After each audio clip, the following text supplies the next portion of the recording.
What's going on, Birdland? Stephen Heckman here for the Baltimore Battery, coming to you with the Final Strike podcast. And a lot has happened since our last podcast a couple weeks ago. Orioles now have a new manager, Craig Albernez, which we want to welcome to the club. Kind of a good hire. Age-wise, 42 years old, so puts him a little bit above a lot of the younger players on the team.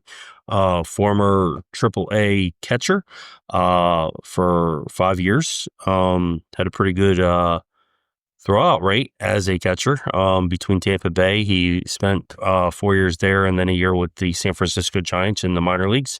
Former AAA minor league manager of the year for single A with Tampa Bay. Former bullpen and catching coach with the San Francisco Giants, and former bench coach. So pretty good hire altogether.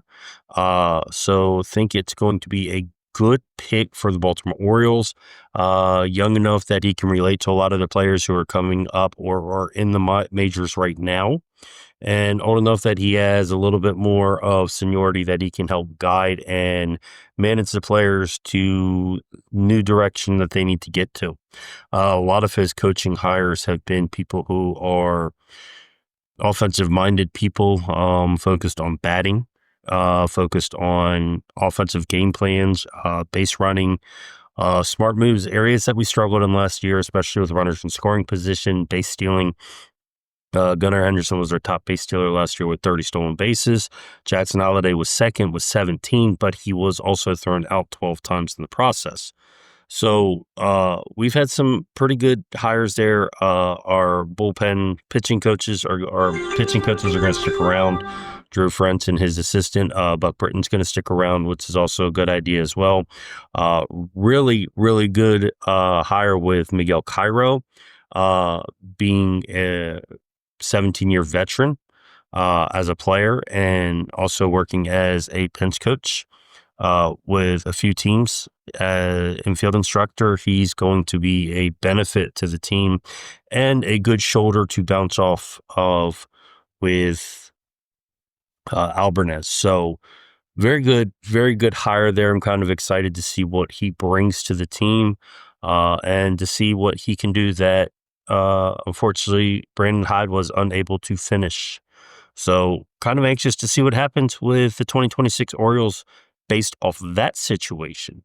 The bigger news is the trade that happened late last night between the Baltimore Orioles and the Los Angeles Angels, in which former top pitching prospect for the Baltimore Orioles, Grayson Rodriguez, was sent to the California Angels for former number 15 pick Taylor Ward, who had an exceptional season with 36 home runs and 103 RBIs last year for the Angels, playing predominantly left field.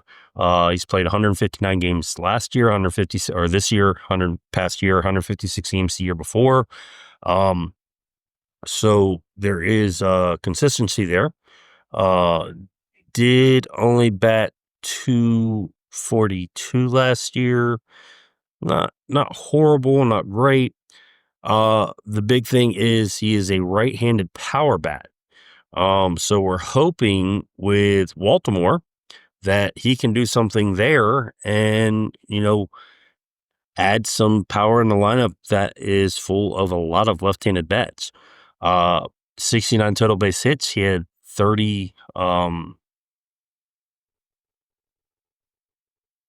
a blank here, 31 doubles last year. Also 2 triples. So 52% of his hits went for extra bases last year. He's also only the third player outside of Mike Trout and Shohei Ohtani to hit over 100 RBIs for the Angels. So, good production bat. I know a lot of people are like, wait a minute, what about Dylan Beavers? I think it's going to be a benefit because it's going to keep Dylan Beavers in the rotation.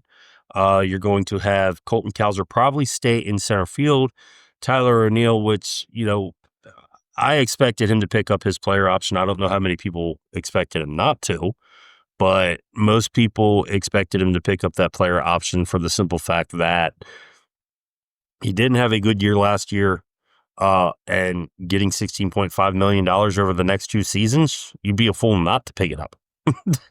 I mean, nobody was going to pay him that money if he was elected free agency, especially with the amount of injuries, time that he spent last year not playing. Also, he has a history of injuries, so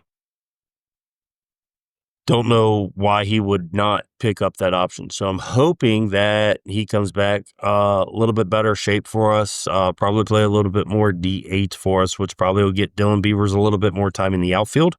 You'll probably have Taylor Ward play a lot more left field. He does have 13 assists over the last 2 years as well. Keep Colton Cowser in center field. Tyler O'Neill will probably get some time in the outfield as well. Then, of course, you have the whole situation with Kobe Mayo, Samuel Basallo, and Adley Rutschman. So, the other good thing is Ward can also play some first base, some third base. He's even caught. So, the guy has some versatility that is definitely a big plus, as our team is well known for having versatility within the players in the organization. So, big plus. 32 years of age. He's only 1 year. We have him for 1 year. So, risk reward possibility. And I know a lot of people, looking through social media, a lot of people are kind of upset at the whole trade thing. They're saying with the Orioles needing starting pitching, getting rid of starting pitching was not such a wise idea. But look at the big picture. Since 2023, Grayson Rodriguez has had 4 stints on the IL. Okay. He's not finished a season for us since 2023, and that's after he missed the beginning of 2023. He finished that season, then he came in 2024, spent some time on the IL, came back, then did not finish the 2024 season, did not pitch at all in 2025. He has not pitched since July of 2024, which is over 18 months. He has not taken a step on a mound. And he had the surgery this season, which was going to allow him to have a normal offseason for the first time. He's not even going to start throwing bullpens until January. He has had numerous lat strains. He had the elbow strain, which led to another lat strain. There is injury concerns. He had the lat strain in 2022, which prevented him from coming up and making his major league debut then. So there is a high injury concern. Mike Elias is not tied to Grayson Rodriguez in any way because he was there before Mike Elias got there, so it was an easier trade for him to make. Now, you look at Grayson Rodriguez's record across 43 games, he's 20-8. That's great. 4.11 ERA, though. So, ERA is a little high. Granted, he is winning. He has struck out, in 238 innings. He struck out 252 batters. In his 43 games, the Orioles have won a majority of those games that he started. So there is a little bit of upside to him. But if you can't keep the guy on the field, what are you going to do? He has the potential to be a frontline starter, yes. But once again, 4 IL stints in less than 3 years, and he missed an entire year on top of that. What are you going to do? He's 26 years old, and he's had more time on the IL than more time pitching. And the injury concerns started cropping up in 2022. Prior to that, he did not miss much time due to injury. And the concern is most of the injuries are in his lat area, and it's because of his windup. Now, coming into the 2025 season, he had adjusted his lineup to take some pressure off that lat area, which is what caused the elbow injury. Because of the elbow injury, once he was getting himself back into shape to pitch in 2025, he re-injured the lat, getting in that area to get back to pitching in 2025 for the team, which is what caused the lat injury, which caused him to end up having surgery eventually.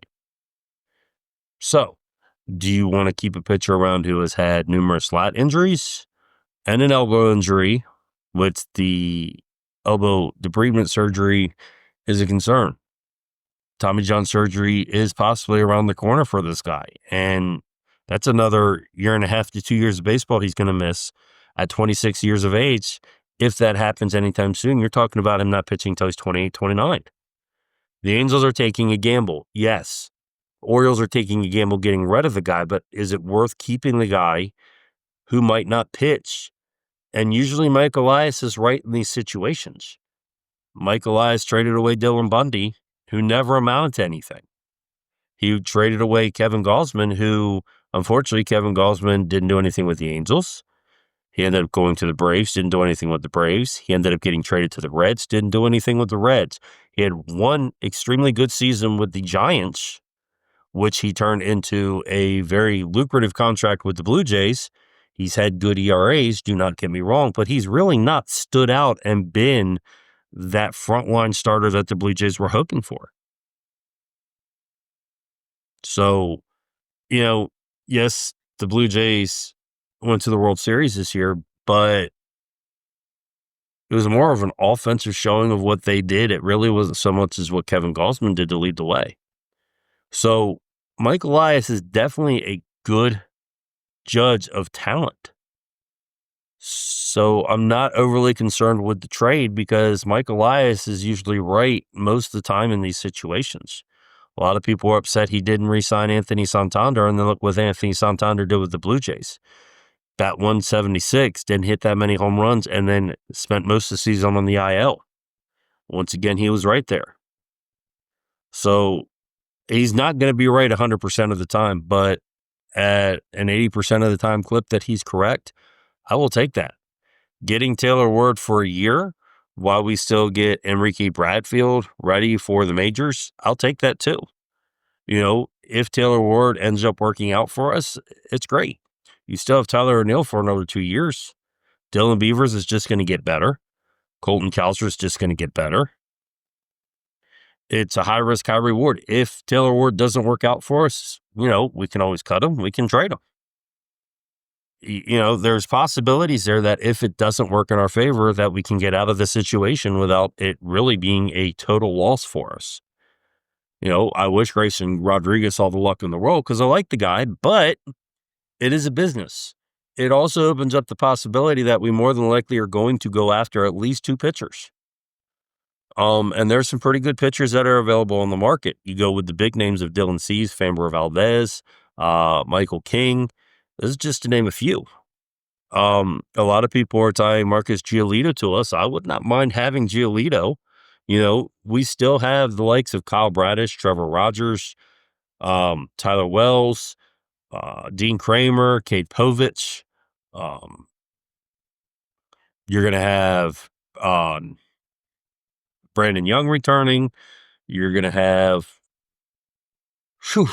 my mind's wandering here, but that's 6 pitchers right there. Now, my thought process is you're probably going to have Povich go in long relief, and I would love to see Tyler Wells work in relief in the back end of the bullpen.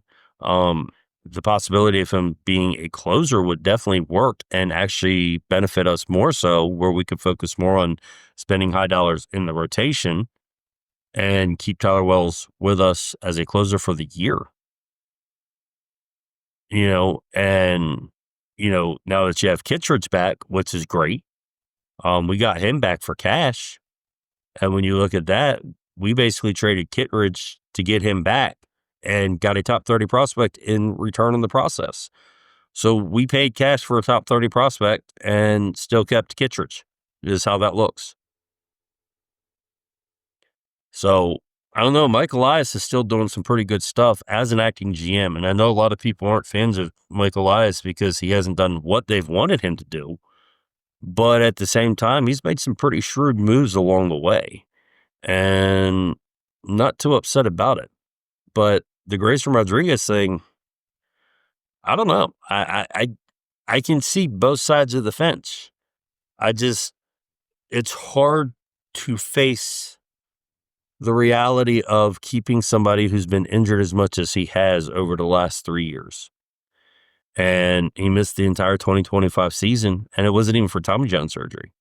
The fact that his lat has been strained so much over the past 3 years is a high concern.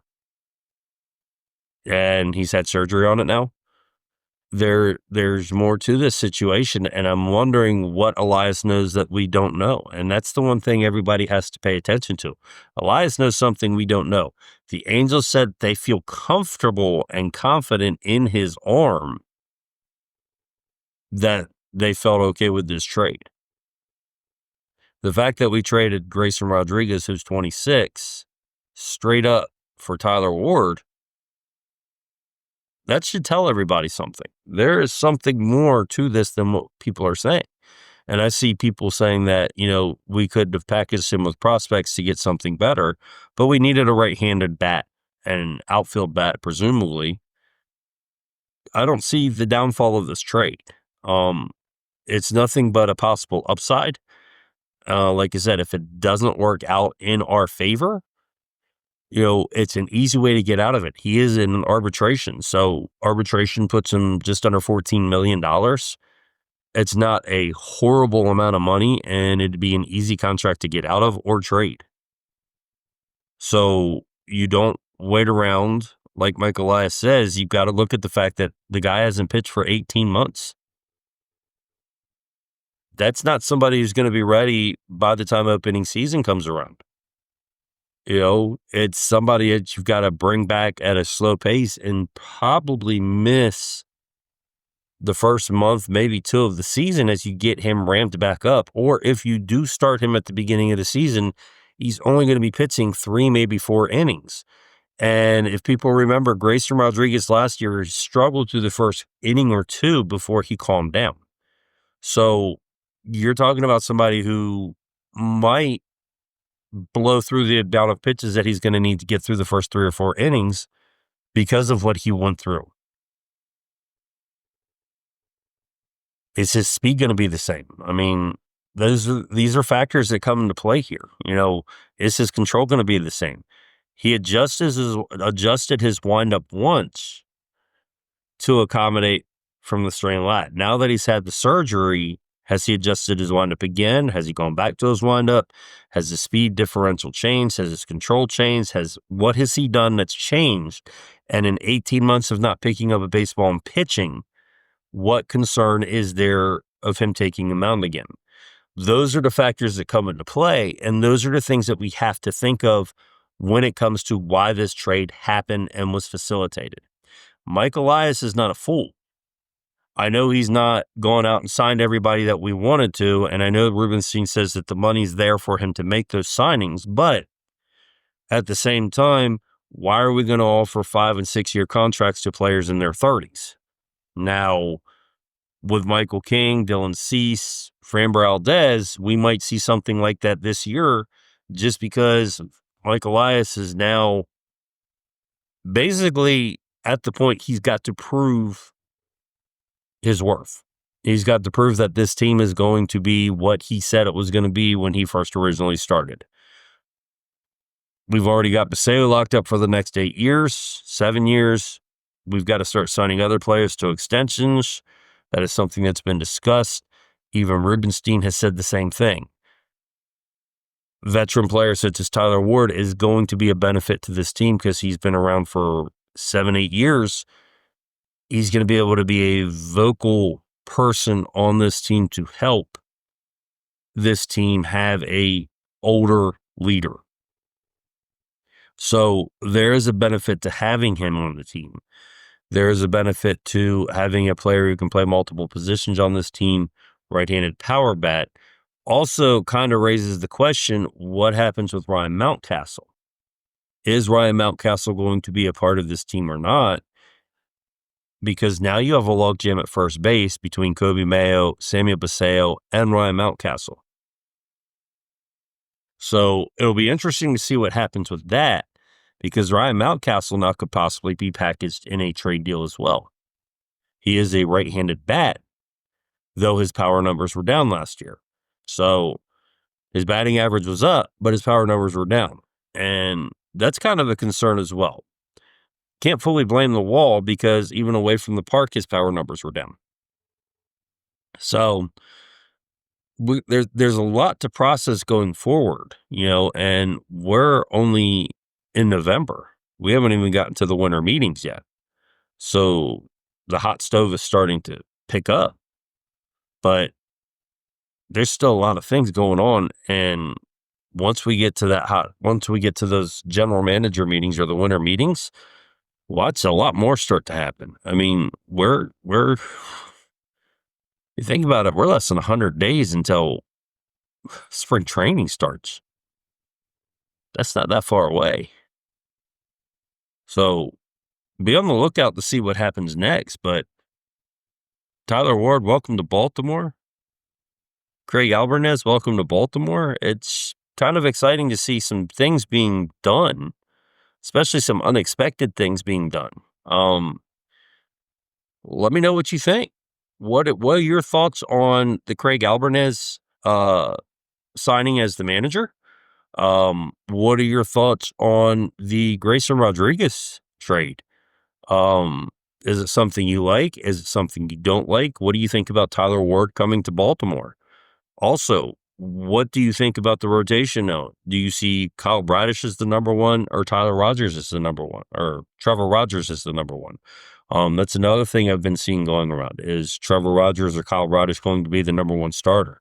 Personally, I see Kyle Bradish more as the number one starter. He has more of the it factor when it comes to the number one starter than Trevor Rogers does. Trevor Rogers, I see as the number 2 or 3 starter, depending who we get in the offseason, whether that be through trade, whether that be through free agent signing. So let me know what you think. Definitely want you to chime in here. Also, don't forget to like, share, and follow. That's the way we get this to grow and get out to more people, and the way we get you involved. So don't forget to give us a follow. Don't forget to subscribe. Don't forget to like and share with other people. Also, big shout out to the Baltimore Battery, because without the Baltimore Battery, the Final Strike would not be here. So don't forget to check out the BaltimoreBattery.com for all the wonderful stories that you're going to find in the offseason, plus the series of Around the Nest has returned for its 4th year. Zach is writing a bunch of pieces about history for the Orioles throughout the year. Also be on the lookout for when the winter meetings come around, any trades or any signings that happen. We will have those updates as well. Thursday Thoughts coming out with Justin are going to be around. So numerous things to look forward in the offseason. We are still going to be active. You can find us on Twitter at the Be More Battery, or on TikTok at the Be More Battery, which that's going to be able to get active pretty soon again as well. Don't forget to follow me on TikTok and YouTube, as well as Twitter at SRJ Heckman. And you can find the Final Strike on X or Twitter, formerly of Twitter, at the Final Strike _. Also want to give a big shout out to Foxhole Coffee, one of our sponsors. Don't forget, you can check out the link in the profile on YouTube. If you're following on TikTok, you can check out the link in my solo link on my profile. Go there and it'll lead you directly there. Foxhole Coffee Concentrate does donate proceeds to help veterans dealing with PTSD and help train service dogs and support service dogs for members for PTSD. So it's a great cause. It's brought to you by the Hero Company. Make sure you get your coffee concentrate today. Remember, part of those proceeds go to helping veterans and animals, and helping both of them get together with members who have PTSD. Also want to give a big shout out to Scooters for Rent. Be on the lookout for them. They are reorganizing their name to Advanced Mobility Solutions. If you're down on the Eastern Shore, make sure, if you're looking for mobility scooters, handicap wheelchairs, manual, beach, or electric, or lift recliners, that you give Advanced Mobility Solutions a call. Tell them Stephen from the Final Strike sent you. 302-280-6203. Also, this time of year in Ocean City, they'll be at the Winter Festival of Lights, where you can come by and rent a scooter for $10. So don't forget to come on by, say hi. I will be there, and you can say hi to me as well. Until next time, Birdland, don't forget to like, share, and follow. Keep that beer cold. Peace out.